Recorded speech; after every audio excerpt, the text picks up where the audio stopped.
What's up, Future?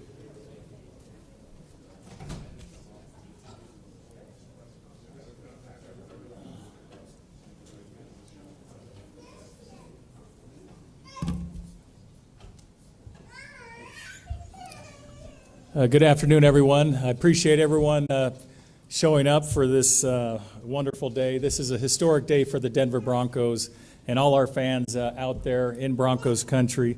And we're thrilled to welcome quarterback Russell Wilson, a 9-time Pro Bowler, a Super Bowl champion, a Walter Payton Man of the Year, to the Denver Broncos. I especially want to welcome Russell's amazing family, his wife Sierra, his kids Future, Sienna and Wynn, and his mother Tammy is here as well. A trade of this magnitude doesn't take place with a lot of people coming together, working together, and one of those individuals is here today, and that's Russell's good friend, his confidant, and his agent, Mark Rogers. And Mark, it's been a pleasure getting to know you this week, and look forward to a tremendous partnership moving forward with both of you and Russ. I also want to recognize the Seattle Seahawks, led by Pete Carroll, John Schneider, and Matt Thomas, and it's a first-class organization that really has set the standard of winning for the past 12 years. But the trust, the communication, and the professionalism that John showed throughout that process has been amazing. And the fact that this did not leak, we had a month of negotiations between John and I, it didn't leak, is a credit to John, a credit to the Seahawks, the Broncos, and Russ and his team. I also want to thank the players involved in the trade.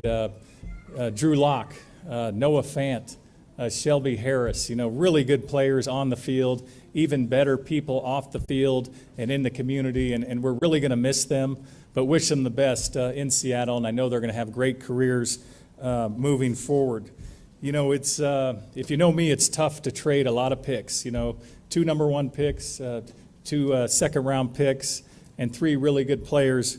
But that's the price you pay when you add a player and person of Russell's stature. And once we knew that Russell could be available, he was our number 1 target. He was our priority for the offseason. We were going to do anything it took to get Russ.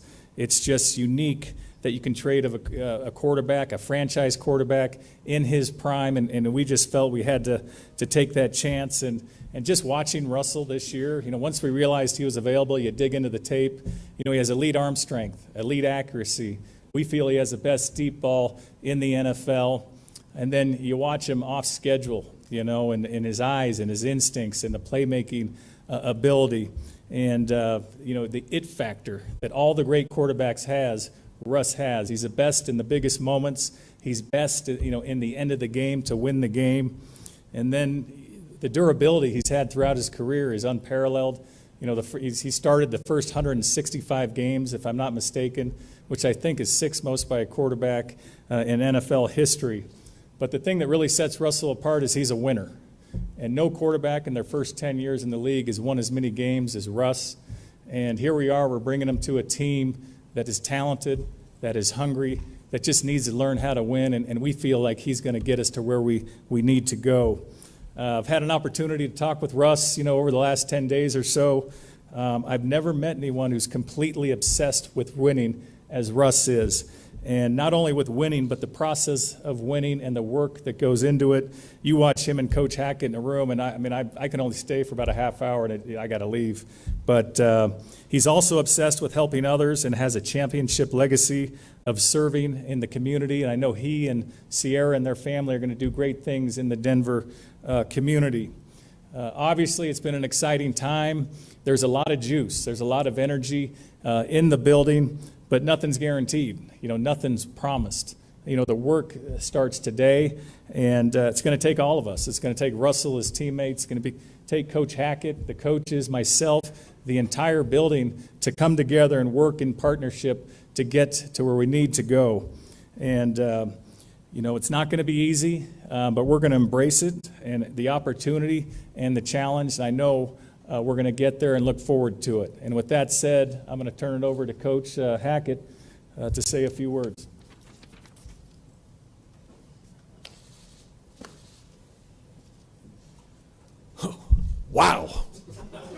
Come on, y'all. Russell Wilson.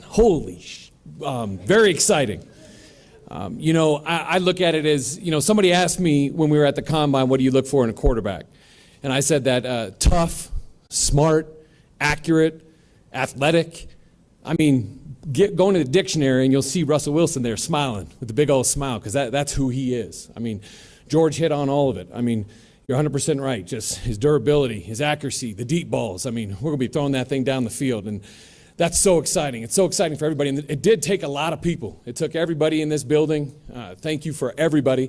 Thank you, because this is very exciting for the coaching staff, for the players, for the team, for all of us. And it's crazy because you talk about him on the field a lot, as a football player, but just the father he is, slowly getting to know this family. I'm not going to lie, I was very excited to meet his wife. Almost probably more excited, not going to lie, but sorry, Russ.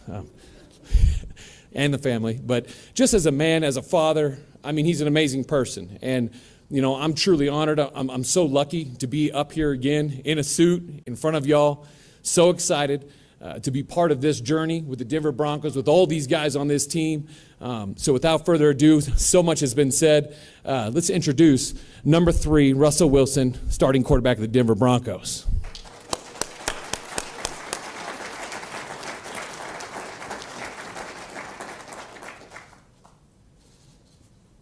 Well, first of all, it's been definitely a whirlwind over the past several days, but it's been an amazing journey. First of all, I want to thank the Denver Broncos just for the opportunity.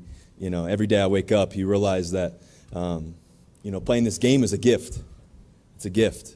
And to be able to do what I love every day is something special. So I'll never take that for granted. It's truly a gift. And there's been amazing players here in this organization, some of the greatest of all time. I know John Elway's in the back. I used to watch him when I was a young kid, and my dad used to always show me clips of him making plays. He was a two-sport athlete. He was the epitome of two-sport athletes. Think about Peyton Manning, arguably one of the greatest quarterbacks of all time. There's been some greats along the way, and then other players as well that I've gotten to play in my journey too as well, and some guys that are on our team that are some of the best in the game.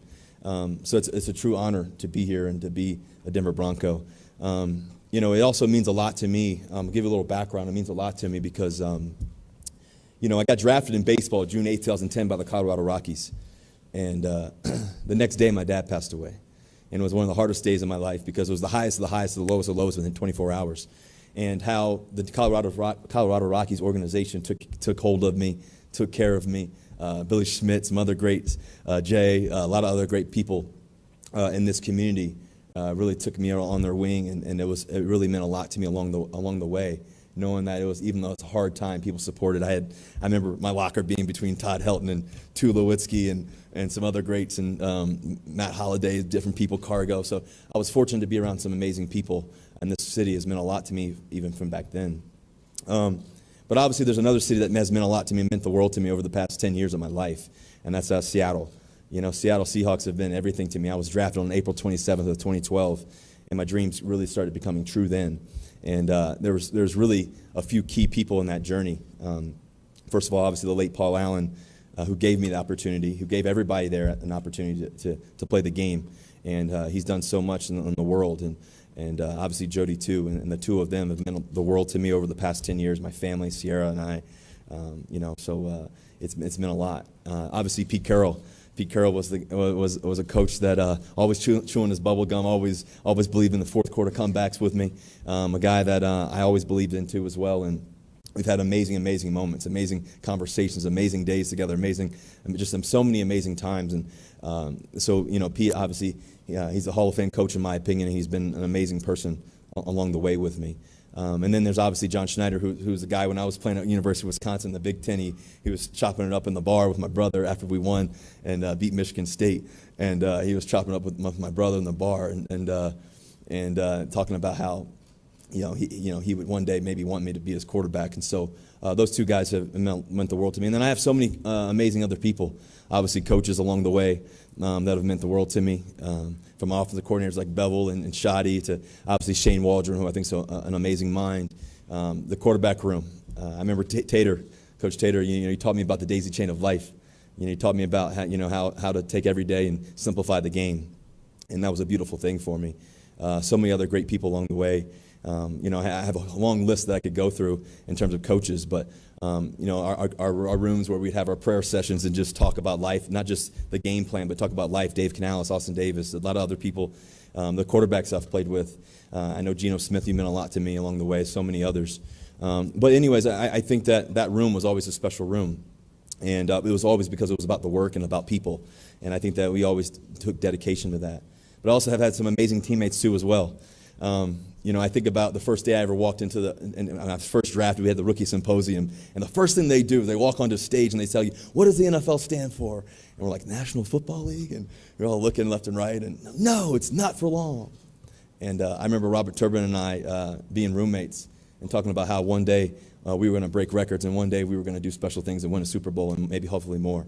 To other amazing teammates like DK Metcalf, who I think is one of the best in the game, but one of my best friends. I think about just obviously the stuff on the field, but also the stuff behind the scenes where, we're sitting in my office and just chopping up, laughing and talking life and everything else. To Tyler Lockett, the amazing toe tap catches and the amazing things he's done along the journey, and just how, he's really a poet along the way too. So amazing things that he's done. To other great friends that I've played with, whether for the short or long, guys like Jimmy Graham, that meant a lot to me. In difficult times, and he really meant a lot to me along the way too. And then there's so many other guys like Dwayne Brown. I think he's one of the best competitors I've ever gotten to play with, one of the greatest guys I've ever been around. You're talking about people standing in the locker room long, being there late. That guy would be there, every day, every moment, to the last minute, to the last hour. And I love playing with him. And there's so many other guys along the way. To the Super Bowl team that I was able to play with, and everything else, those guys that would compete at the highest level. And that's how you learned how to practice. That's how you learn how to play at the highest level. And, so those guys too, there's a long list of those guys as well. But then I also think about the people in the building, that I've been able to be with every day, the people that go unseen. EK, one of the best equipment managers in all of sports, but one of the best people you could ever meet, that helped me from day one. To other people like Mo Kelly, who was the heart and soul of that building, the guy who keeps people together, who keeps believing in the best things. To the trainers, obviously Strick and Sam, those guys, when you're dinged up and you got to play and you're going no matter what it takes because you want to do whatever it takes to win. Those guys helping you out. To the strength staff as well. To so many other people that I've been along the journey, Danny and Ivan and Coach Carlisle, and just people that I've been around. I've been fortunate to be around some amazing people. And I think that what I know about this organization here in Denver Broncos, it's about amazing people. Same thing in Seattle was amazing people. And so I never take that for granted. I think this is the city of Seattle, obviously, the 12s, because, without you guys, it would be tough. But I think the 12s have meant a lot to me along the way because of the journey.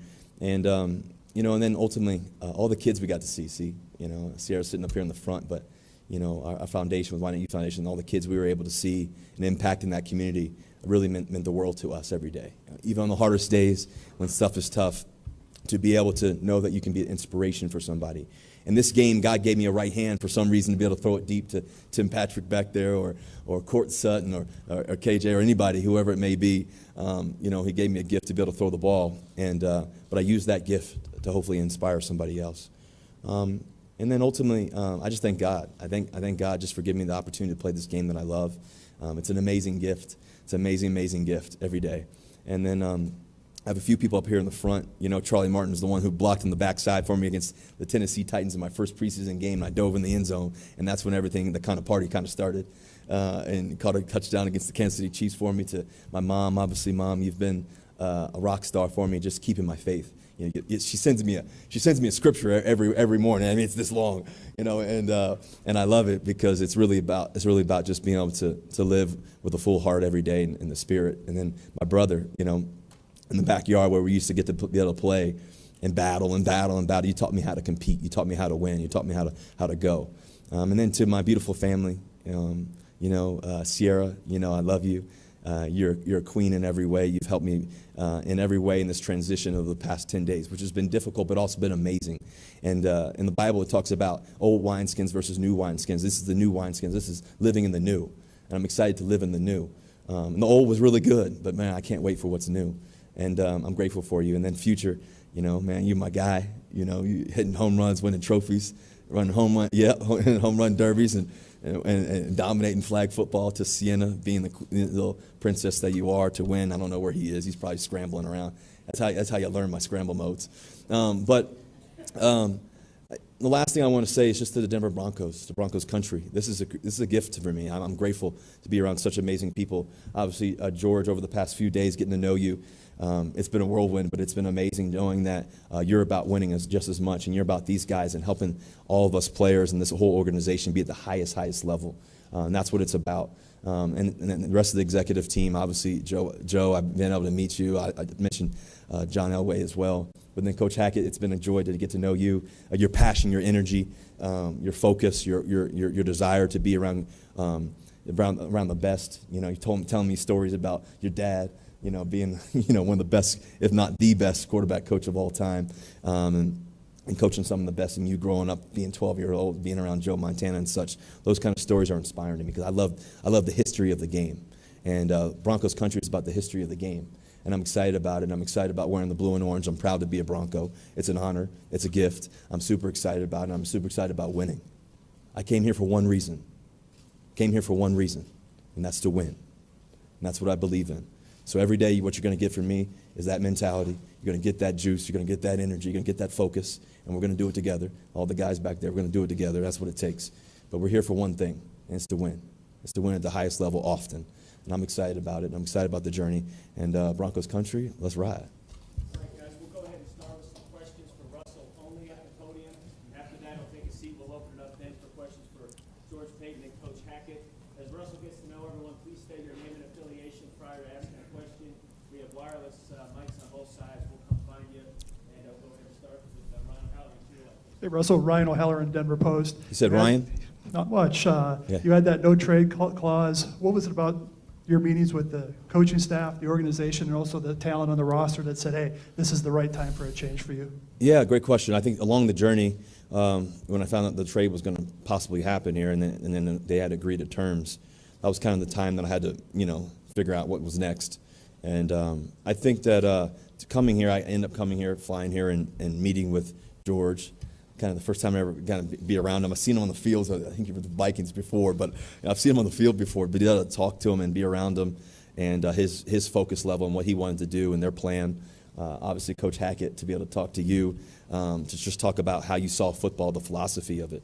That was a big part of it for me. And so I think that knowing that that the situation was probably going to be, there's going to be a change, I wanted to make sure that it was the right fit for me and for my family. Obviously, like as I mentioned earlier, Denver was a place that has meant a lot to me over the years. But to know that this is a winning football team, if I was gonna waive my no trade clause, it had to be to a winning football team. And these guys are winners back here, and so I'm excited about it. It's a winning locker room. So it's about the players. It's about the players. It's about obviously a great coaching staff and the organization. But the players, we help get it done, and that's what I was excited about. Russell, Troy Rink from Denver 7. Good to see you here, my man. When you come here, you have the legacy of Elway, the legacy of Manning. How do you approach that? How do you embrace that? And also playing in a division that's crazy competitive with quarterback play and an AFC in general. What were your thoughts on that as you come to a franchise with iconic quarterbacks and now in an AFC filled with great quarterbacks? Well, I think, first of all, why would you want it any other way? I want to compete at the highest level. So I think, first of all, when you talk about John Elway, as I mentioned earlier, and you talk about Peyton Manning, I got to go to Peyton Manning camp a long time ago. I was in 10th grade. I was in Louisiana, and he was my quarterback coach, him and Eli, and I was able to learn from one of the greatest quarterbacks of all time and be around him and how he talked about ball and how he saw the game. How he taught me how to do certain things and this and that. So I was always passionate about watching around him. I'd been around him. I came here right before. I'm not sure if you guys know this, but I saw a couple of friendly faces that I've met before along the way. But 10, 11 years ago, right before the draft, I came here. Actually, it was my last visit, and the Denver Broncos had just traded actually for Peyton Manning. And I came into the locker room, and there was one guy in the locker room, one person. It was Peyton Manning, and he was in his playbook, looking at his playbook, highlighting.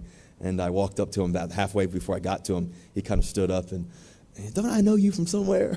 Started laughing and he shook my hand. He said, Russell, man, I remember coaching from way back then. And so those kind of memories, it's an honor, it's a tradition, it's a place of excellence, and I think that's the standard that I have to bring every day. That's the only thing I know. So that part I'm looking forward to. I'm looking forward to picking, John Elway's, brain about his history of the game, how he saw the game. Peyton too, the same way when I get a chance, and that's important to me to be part of the history of the game. And then in terms of the AFC West, I want to play against the best. I don't fear anything, so I'm looking forward to it. Russell, Andrew Mason, DNVR. You're very meticulous, of course, so when you were going through the process of figuring out where you're going to spend the next phase of your life, your football career, what separated Denver and the Broncos from other possibilities? Well, I think what was really critical was, for me, I had both feet in the ground in Seattle, all the way throughout the season. Obviously, I unfortunately injured my hand and everything else, and I was, so focused on winning there and trying to figure out how we could get better and win that process. As the season ended, obviously there's the process of that and trying to figure out, okay, what's next? What are we going to do next? I was super excited about what we could do there. And then, things started kind of changing a little bit in the sense of, maybe something would happen. And so once I kind of figured out that different teams were calling and there was some possible thoughts around that, that's when, once I found that out, I was like, okay, maybe it's time for me to go a different direction. And I think that it's part of sports. I think that it's part of different things. I think that Pete and John were great along the way, knowing that there was going to, there could be the time where I say no, even no matter what. That's the part of having a no-trade clause. I think that, could happen. But I think that once the two teams kind of mutually agreed on the thought process and everything else, I knew that these guys in the locker room were great football players. And so I quickly had to kind of, over the last week and a half or so, 10, 14 days, I've really had to kind of study, the Denver Broncos a little bit pretty quickly and try to figure out, was this the right fit for me and everything else if there was going to be a change. And, all the signs said yes. So I was looking forward to it. Russell, Eric Dalal at DenverBroncos.com. How do you go about kind of earning the trust of this locker room and proving yourself here after being with another organization for so long? And then secondly, there were some reports you talked to Peyton Manning. Kind of what role did he play in maybe helping answering some of your questions? Well, great question. I think the first thing is that, how do you build trust? I think you build trust by work ethic and communication. I think communication is everything, but I think work ethic is the best way to communicate. How I'm going to show up at the building, how you work at practice, how you demand excellence every day. I always talk about, engaging in the huddle. Every time I call a play, I want the offense to believe this play could go to the house every single time. Every time. So I think that starts in practice. I think it starts in one-on-ones. I think it starts in routes on air when we get to throw in California, or if I'm here or whatever it is in the off season. We're already planning everything and everything else. I think that's where that trust comes, and I think that's the work ethic is always going to be the number one thing. You can't mistake the work. So I always say success leaves clues. So I think that's a key part to it. And then in terms of Peyton, I've obviously known Peyton over the years. Once this thing was kind of very real, I called him just kind of to figure out, what he thought about the city. Hey, what do you think about the schools? What do you think? Because, moving my family, and my family is everything to me, future CNN win, and obviously Sierra. So I wanted to make sure, hey, all these different questions. And then obviously about just the organization, about his experience. Hey, if this does happen for me, and as it did, really quickly, I wanted to make sure that, hey, what went well? What didn't go so well? What'd you learn? What'd you learn about yourself as a player? I think it's obviously Peyton's one of the best minds of the game and one of the best throwers of the game. And so, going through that experience, leaving Indy from a place that he was at for, 16 plus years or whatever it was to come here, it's a big decision. And so for me, the amount of time and investment and love that I've had for Seattle, I will always have for Seattle. It was, okay, there's going to be a change here. And so, for me, along the way, for me, I've always known that what I believe about great players, the best in the world and everything else, is that you got to be really, really great at being consistent. But also you got to be really, really great at adjusting. So this is a time to adjust. And so, that's where my mindset was. Hi, Russell. Lindsay Jones from The Athletic. Yes. How are you? Good. Kind of as we've been up here, the Seahawks have said that you were kind of the catalyst for this split.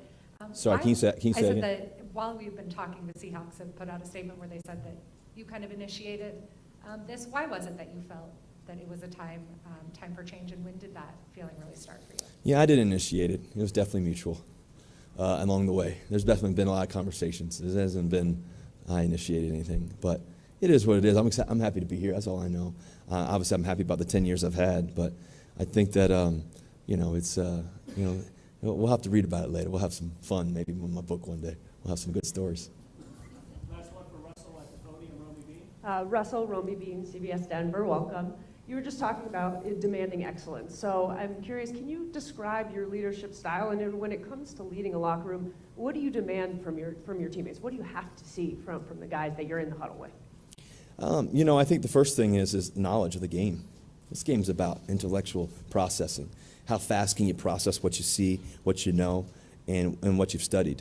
And I think that ability to process everything is really critical. Guys got to be really on their stuff every day in practice. It starts with the meetings. It starts with the offseason. It starts with the weight room. Do we show up on time? Are we ready to roll? Are we ready to do that? Those little things like that. I think that's a really critical part to it. And then I think that wild obsession with doing the little things right allow you to have the big things and the big moments as well. And then I think ultimately it's about the tempo of practice. I really believe when people come to see us practice, they need to see a show. Like it's a show. So that way when you go to the game, it's already what you already know. And so I think that ability to go from, practice at the highest level, competing at the highest level with our defense and our offense, our special teams, how we go about it, how we communicate, how we process, how we pass it down the line and all that kind of stuff in terms of communication is really critical. And so I think how you really become great is the everyday little steps. And the little steps become the big ones, and that's how you're able to win often.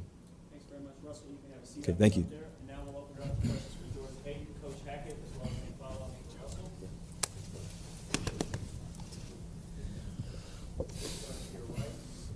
Yeah, hi. Mike Kliss, 9 News. This is for both Coach Hackett and George. I take it you didn't get Russell Wilson to go 9-8.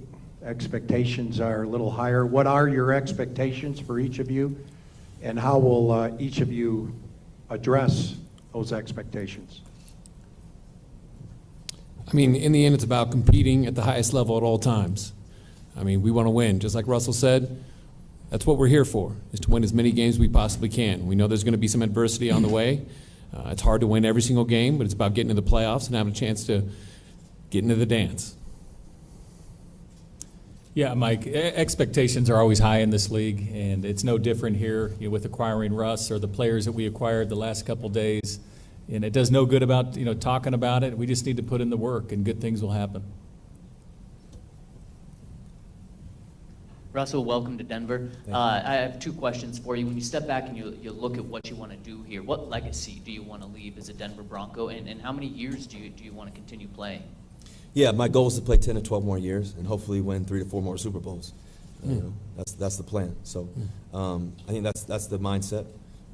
That's why I came here, to hopefully be able to finish my career here and to finish on top as a champion, and do it multiple times. So that's my mindset. Hey, Russell, George Stoya with the Gazette. For you and Coach Hackett. Coach Hackett, you talked about in your press conference, you want to throw the ball deep. You want to score a lot of points. So I'm wondering, Russell, how do you feel you fit in Coach Hackett's offense? And Coach Hackett, how do you feel Russell fits in your offense? Well, I think first and foremost, every single thing in this game is based on how the quarterback plays. So I think, when we get that opportunity to be able to sit down and talk and kind of start building this thing, it's about what Russell does good. And one thing he does good is throwing the ball down the field. So that's why he definitely fits. So I think that's kind of the starting point is we want to be sure that we're doing what's right for this team and for what's right for Russ. That's my job as a coach, to be able to move stuff around, be fluid for all the guys that are out there, find the things they do well with him. And as we start working that stuff out, that's what we'll be continually doing. And then on my end, I think that we haven't been able to kind of go through everything yet, obviously. But I think to be able to see the players, and as he mentioned, it's about what makes the best team possible on offense. And I think a lot of that is that it all goes together: offense, defense, special teams. And I think the critical part is that we got playmakers, and we got a great offensive line up front that can block and do their thing, and run from the run game to the pass game. And then we got a really great running back. J-Dub. So I think that a lot of that is to be physical, set the tone, being physical, and then in terms of when the ball's in the air, I know these guys are going to go up and get it. So that's what I'm looking forward to. Nick Kosmider with The Athletic. Nathaniel, we could tell when you came up to the podium your excitement level for having Russell as your quarterback. When did you find out that this was kind of moving in that direction, and what was your initial reaction? And then Russell, just if you could tell me what your initial impressions when you met with Coach Hackett of him. Gosh, I don't know when I actually realized it was happening. You know, I mean, it's one of those things you hear about it, but until it's actually done is when you're actually going to kind of believe in it. But when his name was brought up, I mean, we've gone against each other a bunch of times. And I mean, the fact is, when you're going against Russell Wilson, I mean, game is never over. I mean, I think we had one game we were talking about it. I think it was a touchdown. The next play was another touchdown. Another play was another touchdown, and went back and forth. So, I mean, he's electric. And I mean, so whenever his name's mentioned to anybody across this league, I mean, it puts fear into people. And so now to have the opportunity to be able to work with him and be with him and support him, I mean, it makes everybody excited. It makes me excited. It makes, the players excited. I mean, this is unbelievable. And so, yeah, I mean, it's true excitement to be able to work with a guy like this, a guy that's won a Super Bowl, a guy that has been so unbelievably successful. And the idea now is just make it even better. Yeah, I think for me, to meet Coach Hackett, to meet the rest of the staff, and to meet obviously George, I was excited because I saw the same philosophy, the philosophy of winning. Winning is everything. Winning is everything, and it's the only thing. So to me, I know he'll be super excited, every day, as you can tell. Facts. I'll definitely be excited, but I'll be a little bit more neutral, that's for sure. But when we get in the end zone, we'll celebrate. And so we plan on getting in the end zone quite often. Over here, question for all three of you, starting with George. Jeff Legwold from ESPN. I'm just curious if you could all describe the moment when this became a real thing. And George, when did you start to let other people in on the secret? I would say when we arrived at the Combine, it was starting to get pretty serious between John and I, and we had a number of discussions at the Combine. And then, that's when you had to let in a few more people. We were still really cognizant. We didn't want it to get out. You never know if it gets out, if it could blow up the deal.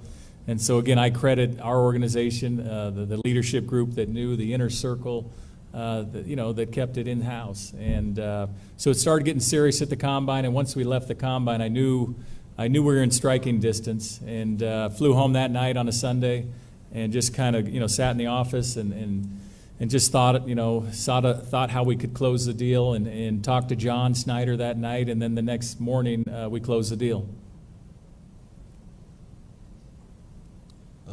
Same question for me. So, yeah, I think when it really came tangible, I was on vacation actually, me and C, and I got a call that this is going to become real. They agreed to terms, so that's when I had to kind of figure out if this is a place for me or not. So flew here, landed, and then we met for several hours, a few hours along the way, and then as I got to talk to George, and what I asked him, what his plan was, what are you thinking, where are you going, where's his team going, and what's next, and he answered all those questions. Boom, boom, boom, boom, boom. He had a plan, and then same thing I asked Coach Hackett. What's your plan for the team? Obviously being an offensive-minded coach, coming in with all your experience and everything else. What's your plan with that? And then, how are you going to lead these guys, and how we're going to, how will we do it together? I think that's the journey of being a head coach and also a quarterback in this game, is that it's a journey together. And I think that's the thing that I was super excited, to know that he had the same vision of winning and what that mattered to me. I asked him, what does winning mean to you? He said, everything. It's exactly what I believe. So, those different things, little things like that. And then as I had to watch the film on the flight here and really kind of dive into it a little bit more and really figure things out, that's when I was like, okay, I just kept watching tape. I'm on vacation watching tape, but as I saw these guys making plays, it was exciting to see, and then I saw the defense. And what they were doing on the defense, and I was excited about it. Jay Sims leading the way, and just different players along the way. I remember meeting Chubb a long time ago. I came back, I think it was I'm not sure what year it was, but I came back to NC State. He was a star at NC State, and I remember meeting him, and he told me, one day we'll play together. Well, we're playing together. So there's a lot of great players. I'm looking forward to that. I'm looking forward to the guys up front, and how they play up to, obviously Bowles up front and the left tackle. It's a key position. He's got great enthusiasm around the game, and I saw J-Dub. I got to talk to J-Dub after the whole thing kind of happened, and UNC, NC State thing. We kind of went back and forth a little bit about that. So just good energy. I talked to the receivers. We got a group message going. Those guys are entertaining, that's for sure. And then and the line too as well, and just different players. So I was really excited about it. And so, like I told you, I think the other part of it for me was when I was able to touch ground, put my feet back on the ground. It reflected me back to 2011 when my dad passed away, and 2010 I should say, when my dad passed away. And so when I put my feet on the ground here, it felt like it was my dad telling me, hey, you're back here again. And so I remember being in 2010, I came out for a game. I got to hit with a big league team and all that. And one of the things that I remember sitting behind home plate, and Mark was sitting to my left, I was sitting on the right, and I said, Mark had said to me, you're going to play in the stadium one day. And I kind of looked over and I said, I'm going to play in that stadium too one day. And, so it's cool to be here. Pure joy.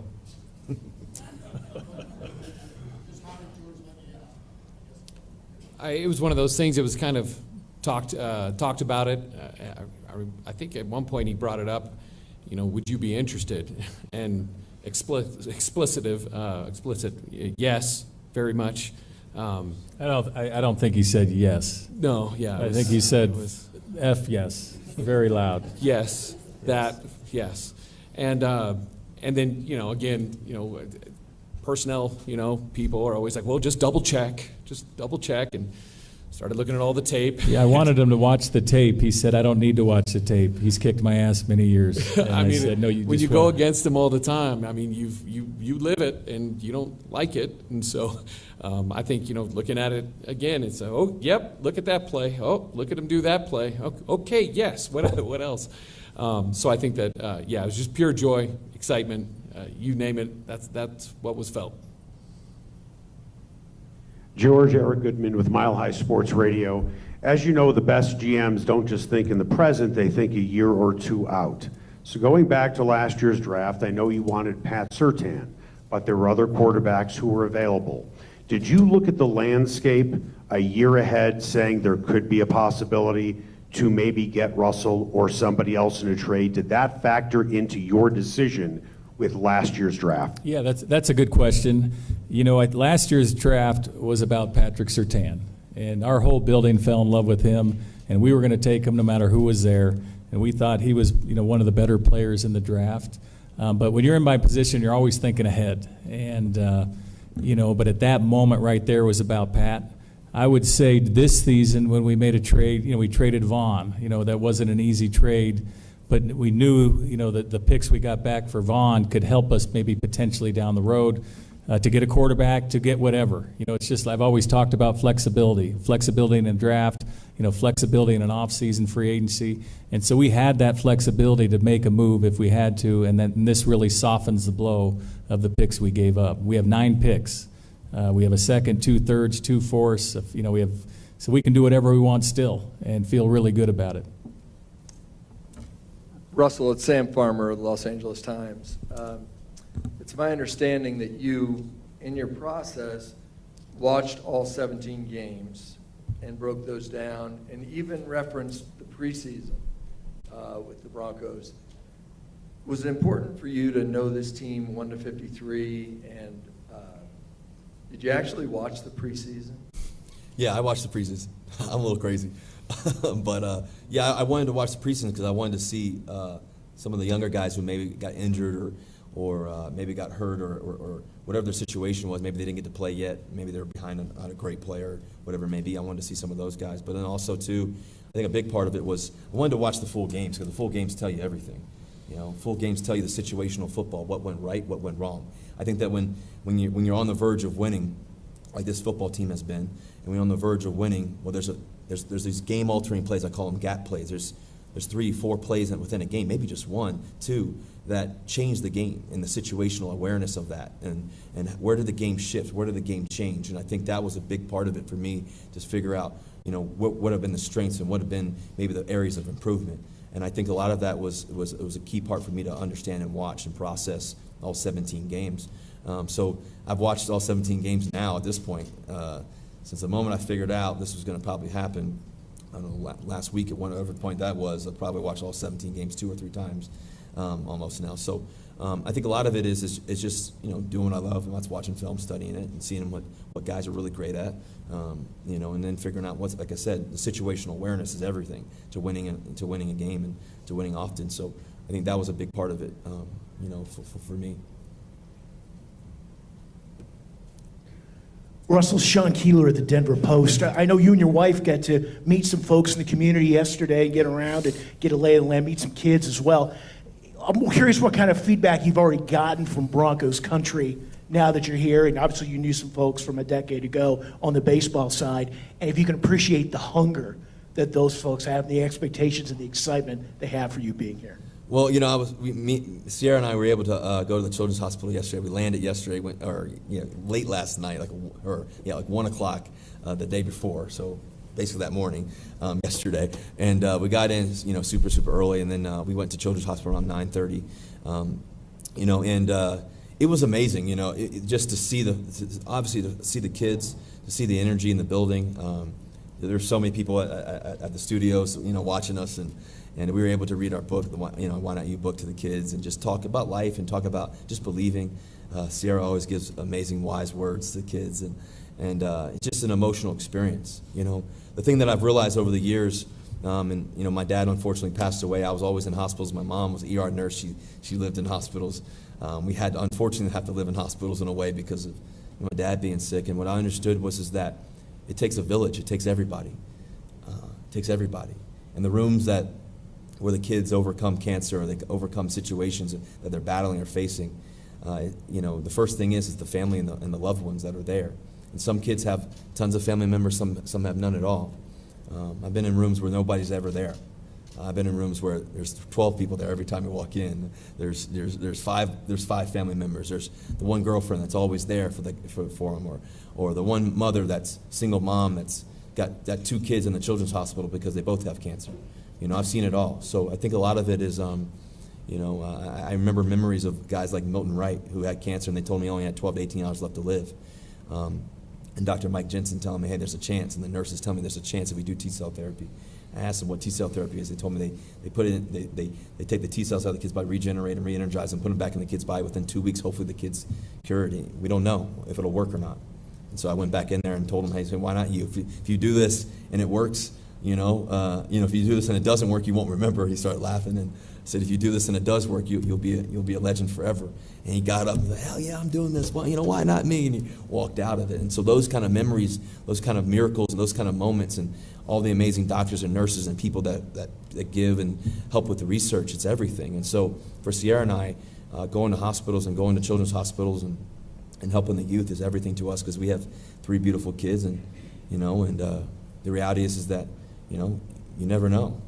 And I think that what's really important is, along this journey that I'm excited about here, you know, is that, you know, I want to be able to give back. I want to be able to make a difference here, you know, and God's given me an amazing opportunity to serve, to love, to do this with a big heart. And yeah, we're going to win a lot of games. I believe that. But it's also about, you know, hopefully we can help a lot of lives, and you know, and also save a lot of lives by just a really great, you know, energy around people, and hopefully resources and everything else, and a lot of prayer. So I'm looking forward to that. George, you mentioned the difficulty in trading Shelby, Noah, Drew, but to be able to keep guys like Pat, Javonte, Jerry, and not have to gut this roster, how critical was that to make sure that the group around Russ was still very competitive? Yeah, I mean, those 3 players are really good players, and we're going to miss them. But we had more good players here, you know, and I felt like we wouldn't have done the trade, and Russell probably wouldn't have wanted to come if we had to gut our entire team. So I still think we have a lot of good players in place, a lot of core players. As I mentioned at the end of the season, I think we have a really good foundation in place, and I think Russell saw that. And we're going to add. We've added in free agency. We're going to continue to add, and the work is never done. And so, you know, we're going to do everything it takes to win, and we feel like we have a lot of good players here. A lot of them are here today, and we're going to keep adding. Final 2, Kyle, and then Artie State. Hey, Russ. Kyle Newman from the Denver Post here. How did Coach Hackett's coaching style factor into this decision? Then second part, what about the wideout core? You mentioned studying the film. What impressed you about Sutton, Judy, Hamler, Patrick, that foursome? Yeah, well, I think the thing about Coach Hackett that was amazing is that he loved the history of the game. You know, I'm passionate about the game and the history of it and why we call things. And I always say the whys of football. You got to know the whys of football. You know, why are we calling this? Why? And when you have that level of investment as a player, but also obviously as a coach, and those two things can connect and correlate, you know, you can make magic. And I think that's where I'm really excited about it. You know, at the end of the day, it's about the work, though. It's every day, the consistency of it, the obsession of it, the wild obsession of the work and doing it right every single day and not letting up ever. I think that's really critical.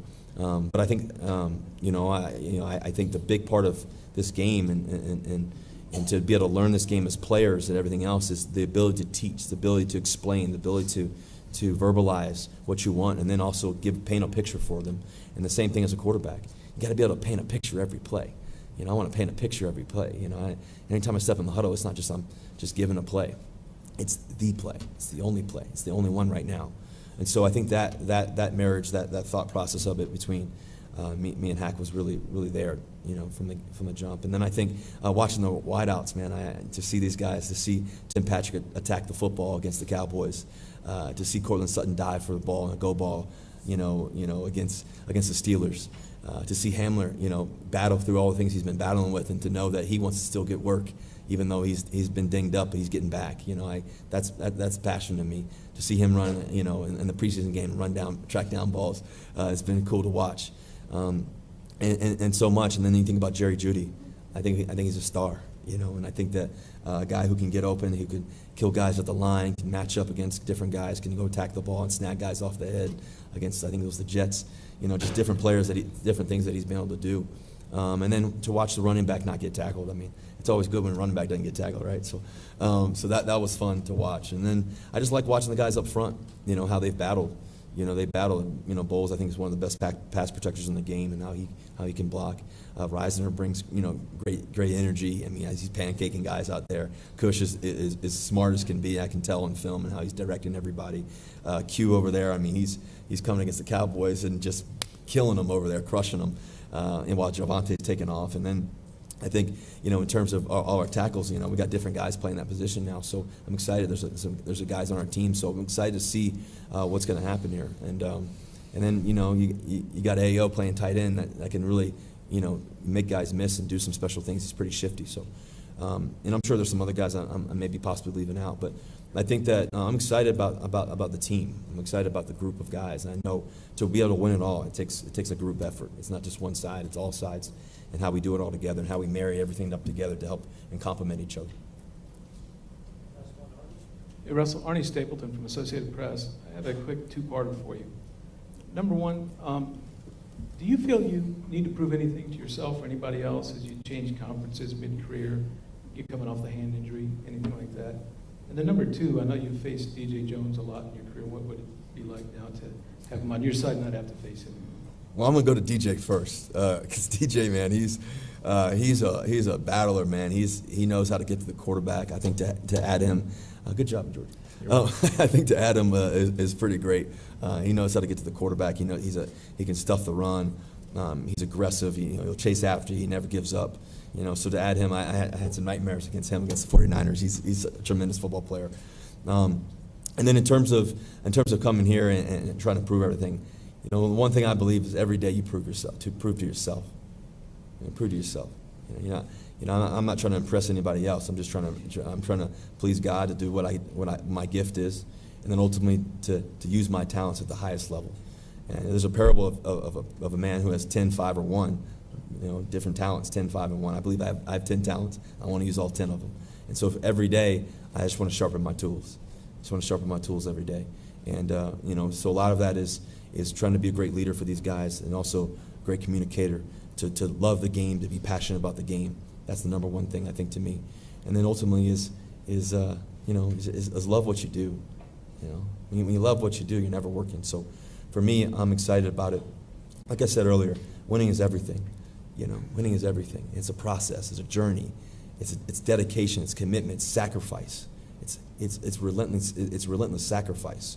And so to be able to do that every day, every time I lace up my cleats, how I always look at it is it could be my last day. I never know. You never know.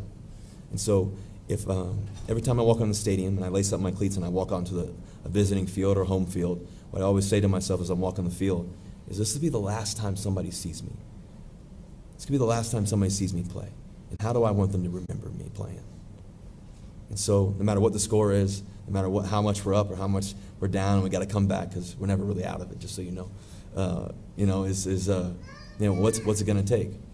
And so for me, for every child out there, I want to be able to be a glimpse of hope and to be able to play this game and to respect the process of the game. To respect the process of the game and trust the process. And then, so I'm grateful. And then one person I want to shout out back there, I don't even know if he remembers me or not, but Big Mac back there. What's up, Mac? He showed me this field. Yeah, what's up, brother? When I came out for the Colorado Rockies, at the very beginning, I was telling you guys that I met different people and everything else through a family friend. I knew Mac 10 years ago, 11 years ago, whatever it was. And I was out here for the Colorado Rockies, and he showed me the field, and we walked in Power Field together, walked in the grass. There was nobody out there. And I was looking at all the names and everything else. And he said, you're going to play in this stadium one day. You may be a Denver Bronco one day. And so, Mac, I appreciate you, man. I appreciate you giving me a vision a long time ago. Who knew that was going to actually come to life? But anyways, man, I'm just thankful for everybody. I'm thankful for everybody who's here, for the questions too. I know I got to get to know a lot of you. I'm really good with faces. Let me get to know your names along the way. So if I don't know your name right off the bat, just work with me. All right. I promise I'll work with you. But I'm excited about it. I'm excited about the journey. I'm excited to win multiple championships. But it starts with the day. This is day one along the journey, and every day is going to be day one. Every day is a new day. Every day is a new opportunity. And so I'm grateful for the opportunity, and I'm grateful for Broncos country. And let's ride. Okay, thanks very much, Russell. We'll do a photo opportunity at the front here.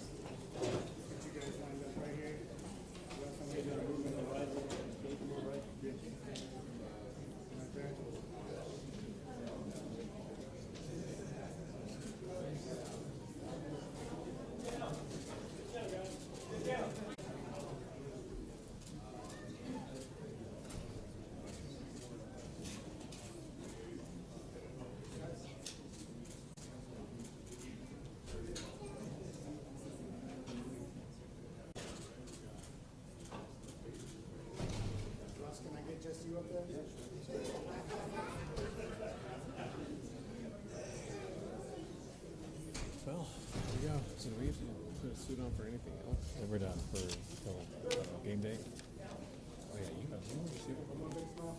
I have. I didn't know any better. You don't have to. Pick this for fucking shorts. I will suits road. Yeah, just to respect. I don't have anything else I have to do. But yeah, future.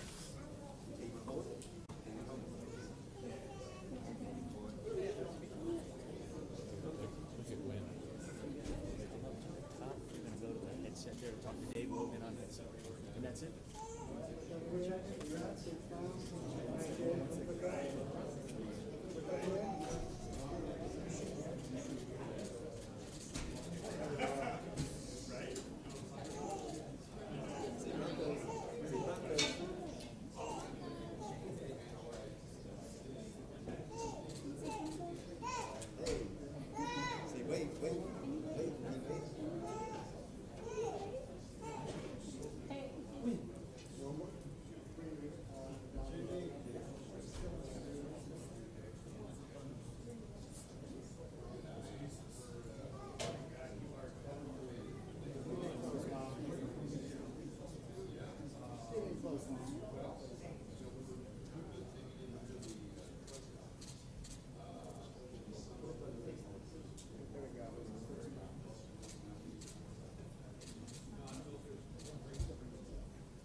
There we go.